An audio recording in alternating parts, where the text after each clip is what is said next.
American President Donald Trump declared that if Tehran doesn't abandon its nuclear weapons program, Israel would be the leader of a possible military attack. Trump's remarks come ahead of planned negotiations between Iranian and US officials in the Middle Eastern Sultanate of Oman this weekend. Iran has referred to the engagement as indirect talks with Washington, D.C., while Trump, earlier this week, stated that the talks would be direct. Trump declared, "We're going to have military if it requires it." Tel Aviv will undoubtedly play a significant role in that matter, and they'll be in charge of that. Trump went on to say, however, the U.S. follows its own desires without guidance, as per AP News reports. Earlier this week, Israeli Prime Minister Benjamin Netanyahu declared his support for Donald Trump's diplomatic attempts to reach any nuke agreement with Iran.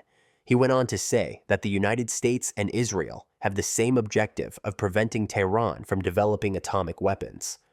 But in 2018, Netanyahu spearheaded challenges to convince Trump to back out of an accord with Iran mediated by the United States. Netanyahu stated, "I believe that would be beneficial. However, we must ensure that Iran does not possess nuclear weapons.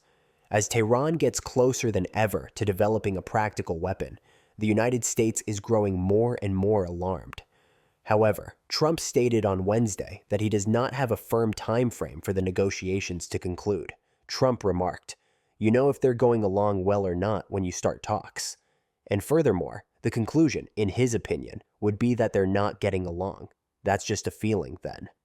In 2021, President Joe Biden of the United States and Iran engaged in indirect talks in Vienna with the goal of reviving the nuclear agreement.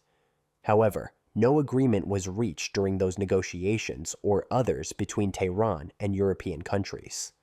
In the meantime, the U.S., the Treasury Department imposed fresh sanctions on Iran's nuclear program earlier on Wednesday.